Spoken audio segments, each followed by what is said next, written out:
Fala aí, eu sou o Thiago do Responde Aí. Vamos resolver um exercício sobre o princípio de Pauli? Então vamos lá, a questão que diz o seguinte: um certo átomo de oxigênio tem configuração eletrônica 1s2, 2s2, 2px2, 2py2. E ele me pergunta, quantos elétrons desemparelhados estão presentes? É um estado excitado do oxigênio?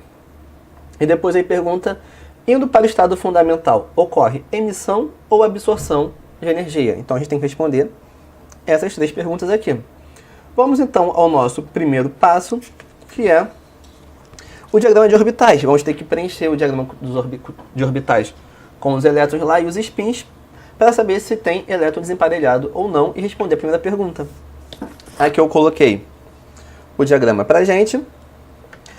O subnível 1s é o de menor energia, depois o 2s e depois os 2p's. E aqui eu coloquei as caixas.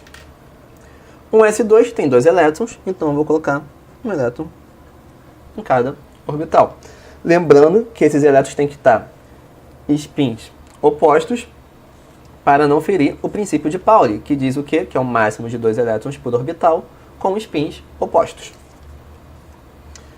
Então, o 2s2 vai ser a mesma coisa. E aqui, no orbital 2p, a gente sabe que tem o px, o py e o pz. No caso, o problema me deu que eu tenho 2 elétrons em px, então tem que ser 2 elétrons com spins opostos aqui em px, para não ferir o princípio de Pauli. E em py também vou ter 2 elétrons. Spins opostos novamente, para não ferir o princípio de Pauli. E pz ficar vazio.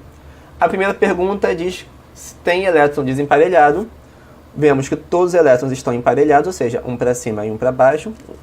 Então, não há elétrons desemparelhados, respondendo a primeira pergunta. Vou botar aqui embaixo. Não tem elétron desemparelhado. Agora, a segunda pergunta é sobre estado excitado e a outra sobre emissão e absorção de energia.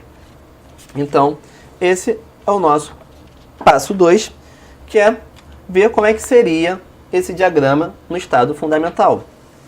Novamente, eu trouxe os orbitais aqui pra gente.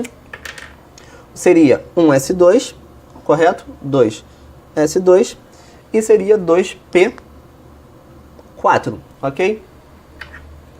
Vamos lá.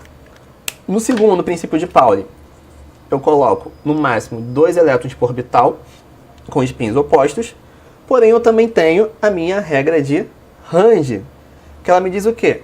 Eu vou priorizar elétrons desemparelhados e com o mesmo spin.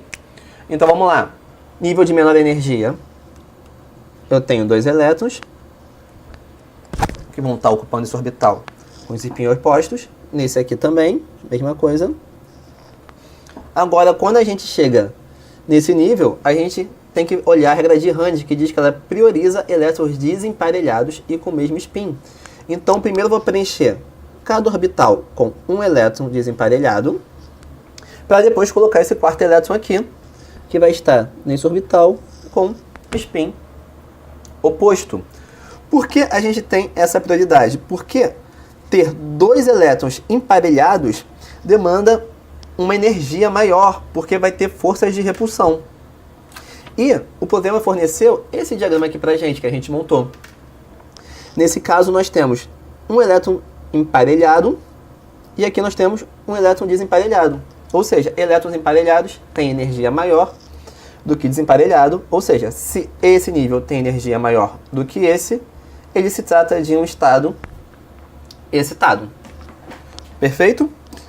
E se esse tem um nível de energia maior, para eu ir para o meu estado fundamental, eu tenho que liberar energia. Se eu estou liberando energia, eu estou falando de emissão de energia. Ok? Então, quando eu passo de um estado excitado para o estado fundamental, eu tenho emissão de energia. Então, isso responde às nossas duas outras perguntas. É um estado excitado e tem emissão de energia na passagem para o fundamental. Ok? Então, esse vídeo te ajudou? Responde aí.